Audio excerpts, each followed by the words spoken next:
भाग 11। सारे शहर में कल के लिए दोनों तरह की तैयारियां होने लगी, हाय हाय की भी और वाह वाह की भी। काली झंडियां भी बनी और फलों की डालियां भी जमा की गईं, पर आशावादी कम थे, निराशावादी ज्यादा। गोरों का खून हुआ है, जज ऐसे मामले में भला क्या इंसाफ करेगा? क्या बचा हुआ है? शांति कुमार और सलीम तो खुल्लम खुल्ला कहते फिरते थे कि जज ने फांसी की सजा दे दी। कोई खबर लाता था फौज की एक पूरी रेजिमेंट कल अदालत में तलब की गई है। कोई फौज तक न जाकर सशस्त्र पुलिस तक ही रह जाता था। अमरकांत को फौज के बुलाए जाने का विश्वास था। 10 बजे रात को अमरकांत सलीम के घर पहुंचा। अभी यहां घंटे ही भर पहले आया था। सलीम ने चिंतित होकर पूछा, कैसे लौट पड़े भाई? क्या कोई नई बात हो गई? अमर ने कहा, एक बात सूझ गई। मैंने कहा तुम्हारी राय भी ले लूं। फांसी की सजा पर खामोश रह जाना तो बुज़दिली है। कि चलो साहब, जज को सबक देने की जरूरत होगी ताकि उन्हें भी मालूम हो जाए कि नौजवान भारत इंसाफ का खून देखकर खामोश नहीं रह सकता। सोशल बाइकआउट कर दिया जाए। उनके महाराज को मैं रख लूंगा, कोचमैन को तुम रख लेना। बच्चा को पानी भी न मिले, जिधर से निकले उधर तालियां बजें। सलीम ने मुस्कुराकर कहा, सोचते सोचते सोची भी तो वही बनियों की बात, मगर और कर ही क्या सकते हो? इस बाइकआउट से क्या होगा? कोतवाली को लिख देगा, 20 महाराज और कोचवान हाजिर कर दिए जाएंगे। 2-4 दिन परेशान तो होंगे हजरत। बिल्कुल फजूल सी बात है। अगर सबक ही देना है तो ऐसा सबक दो जो कुछ दिन हजरत को याद रहे। एक आदमी ठीक कर लिया जाए तो एन उस वक्त जब हजरत फैसला सुनाकर बैठने लगे, एक जूता ऐसे निशाने से चलाए कि उनके मुंह पर लगे। अमरकांत ने कह कहा मारकर कहा, बड़े मस्खरे हो यार। इसमें मस्खरेपन की क्या बात है? तो क्या सचमुच तुम जूते लगवाना चाहते हो? जी हां, और क्या मजाक कर रहा हूं, ऐसा सबक देना चाहता हूं कि फिर हजरत यहां मुंह न दिखा सकें। अमरकांत ने सोचा, कुछ भला काम तो है ही, पर बुराई क्या है? लातों के देवता कहीं बातों से मानते हैं। बोला, अच्छी बात है, देखी जाएगी, पर ऐसा आदमी कहां मिलेगा? सलीम ने उसकी सरलता पर मुस्कुराकर कहा, आदमी तो ऐसे मिल सकते हैं जो राह चलते गर्दन काट लें। ये कौन सी बड़ी बात है? किसी बदमाश को 200 रुपये दे दो बस। मैंने तो काले खां को सोचा है। अच्छा, वह उसे तो मैं एक बार अपनी दुकान पर फटकार चुका हूं। तुम्हारी हिमाकत थी। ऐसे 2-4 आदमियों को मिलाए रहना चाहिए, वक्त पर उनसे बड़ा काम निकलता है। मैं और सब बातें तय कर लूंगा, पर रुपए की फिक्र तुम करना। मैं तो अपना बजट पूरा कर चुका। अभी तो महीना शुरू हुआ है भाई। जी हां, यहां शुरू ही में खत्म हो जाते हैं, फिर नोच खसोट पर चलती है। कहीं अम्मा से 10 रुपये उड़ा लाए, कहीं अब्बाजान से किताब के बहाने से 10-5 ऐंठ लिए, पर 200 की थैली जरा मुश्किल से मिलेगी। हां, तुम इनकार कर दोगे तो मजबूर होकर अम्मा का गला दबाऊंगा। अमर ने कहा, रुपए का गम नहीं, मैं जाकर लिए आता हूं। सलीम ने इतनी रात गए रुपये लाना मुनासिब ना समझा। बात कल के लिए उठा रखी गई। प्रातःकाल अमर रुपये लाएगा और काले खान से बातचीत पक्की कर ली जाएगी। अमर घर पहुंचा तो 10:30 बज रहे थे। द्वार पर बिजली जल रही थी। बैठक में लालाजी 2-3 पंडितों के साथ बैठे बातें कर रहे थे। अमरकांत को शंका हुई, इतनी रात गए ये जग जग किस बात के लिए है? कोई नया शिगुगा तो नहीं खिला? लालाजी ने उसे देखते ही डांट कर कहा, तुम कहां घूम रहे हो जी? 10 बजे के निकले आधी रात को लौटे हो। जरा जाकर लेडी डॉक्टर को बुला लो, वही जो बड़े अस्पताल में रहती है, अपने साथ लिए हुए आना। अमरकांत ने डरते डरते पूछा, क्या किसी की तबीयत?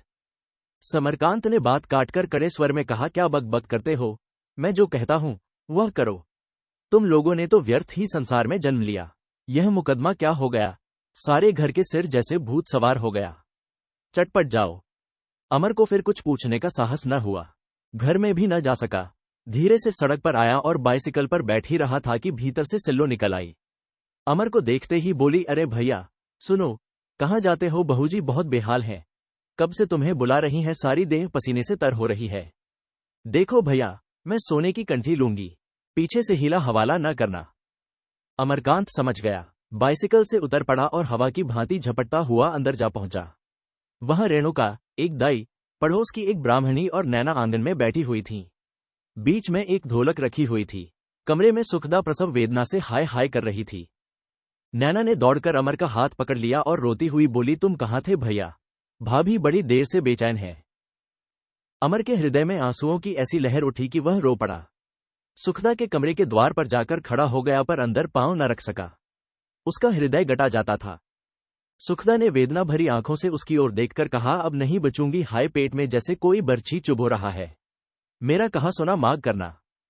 रेणुका ने दौड़कर अमरकांत से कहा, तुम यहां से जाओ, भैया तुम्हें देखकर वह और भी बेचैन होगी। किसी को भेज दो, लेडी डॉक्टर को बुला लाए। जी कड़ा करो, समझदार होकर रोते हो। सुखदा बोली, नहीं अम्मा, उनसे कह दो जरा यहां बैठ जाए, मैं अब न बचूंगी। हाय भगवान। रेणुका ने अमर को डांटकर कहा, मैं तुमसे कहती हूं, यहां से चले जाओ और तुम खड़े रो रहे हो, जाकर लेडी डॉक्टर को बुलवाओ। अमरकांत रोता हुआ बाहर निकला और जनाने अस्पताल की ओर चला, पर रास्ते में भी रह रहकर उसके कलेजे में हुक सी उठती रही। सुखदा की वह वेदनामयी मूर्ति आंखों के सामने फिरती रही। लेडी डॉक्टर मिस हुपर को अक्सर कुसमय बुलावे आते रहते थे। रात की उसकी फीस दुगुनी थी।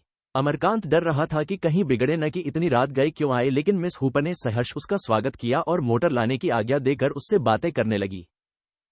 ये पहला ही बच्चा है। जी हाँ, आप रोए नहीं, घबराने की कोई बात नहीं। पहली बार ज्यादा दर्द होता है। औरत बहुत दुर्बल तो नहीं है, आजकल तो बहुत दुबली हो गई है। आपको और पहले आना चाहिए था। अमर के प्राण सूख गए। वह क्या जानता था, आज ही यह आफत आने वाली है, नहीं तो कचहरी से सीधे घर आता। मेम साहब ने फिर कहा, आप लोग अपनी लेडियों को कोई एक्सरसाइज नहीं करवाते, इसलिए दर्द ज्यादा होता है, अंदर के स्नायु बंधे रह जाते हैं ना। अमरकांत ने सिसक कर कहा, मैडम, अब तो आप ही की दया का भरोसा है। मैं तो चलती हूं, लेकिन शायद सिविल सर्जन को बुलाना पड़े। अमर ने भयातुर होकर कहा, कहिए तो उनको लेता चलूं। मेम ने उसकी ओर दयाभाव से देखा, नहीं, अभी नहीं, पहले मुझे चलकर देख लें दो। अमरकांत को आश्वासन न हुआ। उसने भय कातर स्वर में कहा, मैडम, अगर सुखदा को कुछ हो गया तो मैं भी मर जाऊंगा। मेम ने चिंतित होकर पूछा, तो क्या हालत अच्छी नहीं है? दर्द बहुत हो रहा है। हालत तो अच्छी है, चेहरा पीला पड़ गया है, पसीनाज। हम पूछते हैं हालत कैसी है, उसका जी तो नहीं डूब रहा है, हाथ पांव तो ठंडे नहीं हो गए हैं। मोटर तैयार हो गई। मेम साहब ने कहा, तुम भी आकर बैठ जाओ, साइकिल कल हमारा आदमी दे आएगा। अमर ने दीन आग्रह के साथ कहा, आप चलें, मैं जरा सिविल सर्जन के पास होता हूं। बुलनाले पर लाला समरकांत का मकान, हम जानते हैं। मेम साहब तो उधर चली। अमरकांत सिविल सर्जन को बुलाने चला। 11 बज गए थे। सड़कों पर भी सन्नाटा था और पूरे 3 मील की मंजिल थी। सिविल सर्जन छावनी में रहता था। वहां पहुंचते पहुंचते 12 का अमल हो आया। सदर फाटक खुलवाने, फिर साहब को इत्ताला कराने में 1 घंटे से ज्यादा लग गया। साहब उठे तो, पर जामे से बाहर गरजते हुए बोले, हम इस वक्त नहीं जा सकता। अमर ने निशंक होकर कहा, आप अपनी फीस ही तो लेंगे। हमारा रात का फीस 100 रुपये है, कोई हर्ज नहीं है। तुम फीस लाया है। अमर ने डांट बताई, आप हरेक से पेशगी फीस नहीं लेते। लाला समरकांत उन आदमियों में नहीं है जिन पर 100 रुपये का भी विश्वास न किया जा सके।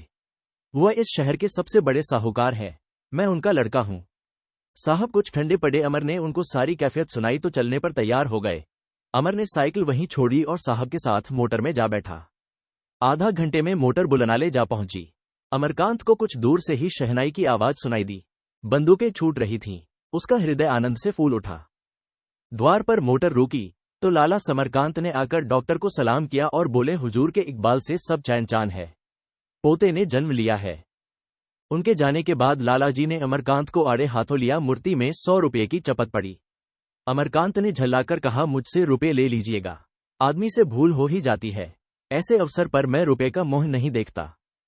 किसी दूसरे अवसर पर अमरकांत इस फटकार पर घंटों बिसूरा करता, पर इस वक्त उसका मन उत्साह और आनंद में भरा हुआ था।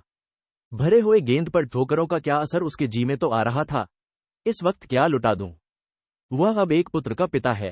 अब कौन उससे हेकड़ी जता सकता है? वह नवजात शिशु जैसे स्वर्ग से उसके लिए आशा और अमरता का आशीर्वाद लेकर आया है। उसे देखकर अपनी आंखें शीतल करने के लिए वह विकल हो रहा था। ओहो, इन्हीं आंखों से वह उस देवता के दर्शन करेगा। लेडी हुपर ने उसे प्रतीक्षा भरी आंखों से ताकते देखकर कहा, बाबूजी, आप यो बालक को नहीं देख सकेंगे, आपको बड़ा सा इनाम देना पड़ेगा। अमर ने संपन्न नम्रता के साथ कहा, बालक तो आपका है, मैं तो केवल आपका सेवक हूं। जच्चा की तबीयत कैसी है? बहुत अच्छी, अभी सो गई है। बालक खूब स्वस्थ है। हाँ, अच्छा है, बहुत सुंदर, गुलाब का पुतला सा। ये कहकर सौगृह में चली गई। महिलाएं तो गाने बजाने में मग्न थीं। मोहल्ले की 50 स्त्रियां जमा हो गई थी और उनका संयुक्त स्वर जैसे एक रस्सी की भांति स्थूल होकर अमर के गले को बांधो लेता था। उसी वक्त लेडी हुपर ने बालक को गोद में लेकर उसे सौगृह की तरफ आने का इशारा किया। अमर उमंग से भरा हुआ चला, पर सहसा उसका मन एक विचित्र भय से कातर हो उठा। वह आगे न बढ़ सका। वह पापी मन लिए हुए इस वरदान को कैसे ग्रहण कर सकेगा? वह इस वरदान के योग्य है ही कब? उसने इसके लिए कौन सी तपस्या की है? यह ईश्वर की अपार दया है जो उन्होंने यह विभूति उसे प्रदान की। तुम कैसे दयालु हो भगवान। श्यामल क्षितिज के गर्भ से निकलने वाली बाल ज्योति की भांति अमरकांत को अपने अंतःकरण की सारी क्षुद्रता, सारी कलुषता के भीतर से एक प्रकाश सा निकलता हुआ जान पड़ा, जिसने उसके जीवन की रजत शोभा प्रदान कर दी। दीपकों के प्रकाश में, संगीत के स्वरों में, गगन की तारिकाओं में उसी शिशु की छवि थी। उसी का माधुर्य था, उसी का नृत्य था। सिल्लो आकर रोने लगी। अमर ने पूछा, तुझे क्या हुआ है, क्यों रोती है? सिल्लो बोली, मेम साहब ने मुझे भैया को नहीं देखने दिया, दुत्कार दिया। क्या मैं बच्चे को नजर लगा देती? मेरे बच्चे थे, मैंने भी बच्चे पाले हैं, मैं जरा देख लेती तो क्या होता। अमर ने हंसकर कहा, तू कितनी पागल है सिल्लो। उसने इसलिए मना किया होगा कि कहीं बच्चे को हवा न लग जाए। इन अंग्रेज डॉक्टरनियों के नखरे भी तो निराले होते हैं, समझती समझाती नहीं, तरह तरह के नखरे बघारती हैं, लेकिन उनका राज तो आज ही के दिन है ना। फिर तो अकेली दाई रह जाएगी। तू ही तो बच्चे को पालेगी, दूसरा कौन पालने वाला बैठा हुआ है? सिल्लो की आंसू भरी आंखें मुस्कुरा पड़ी। बोली, मैंने दूर से देख लिया, बिल्कुल तुमको पड़ा है। रंग बहूजी का है, मैं कंठी ले लूंगी, कहे देती हूं। 2 बज रहे थे। उसी वक्त लाला समरकांत ने अमर को बुलाया और बोले, नींद तो अब क्या आएगी, बैठकर कल के उत्सव का एक तखमीना बना लो। तुम्हारे जन्म में तो काबार फैला ना था, नैना कन्या थी। 25 वर्ष के बाद भगवान ने ये दिन दिखाया है। कुछ लोग नाच मुजरे का विरोध करते हैं, मुझे तो इसमें कोई हानि नहीं दिखती। खुशी के यही अवसर हैं। 4 भाईबंद, यार दोस्त आते हैं, गाना बजाना सुनते हैं, प्रीति भोज में शरीक होते हैं। यही जीवन के सुख हैं।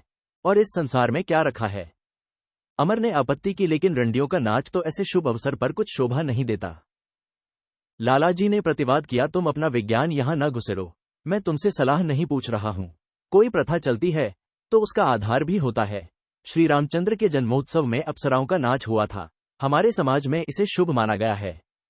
अमर ने कहा, अंग्रेजों के समाज में तो इस तरह के जलसे नहीं होते। लालाजी ने बिल्ली की तरह चूहे पर झपटकर कहा, अंग्रेजों के यहाँ रंडियां नहीं, घर की बहू बेटियां नाचती हैं, जैसे हमारे चमारों में होता है। बहू बेटियों को नचाने से तो ये कहीं अच्छा है कि रंडियां नाचें। कम से कम मैं और मेरी तरह के और बूढ़े अपनी बहू बेटियों को नचाना कभी पसंद न करेंगे। अमरकांत को कोई जवाब न सूझा। सलीम और दूसरे यार दोस्त आएंगे, खासी चहल पहल रहेगी। उसने जिद भी की तो क्या नतीजा? लालाजी मानने के नहीं, फिर एक उसके करने से तो नाच का बहिष्कार हो नहीं जाता। वह बैठकर तखमीना लिखने लगा।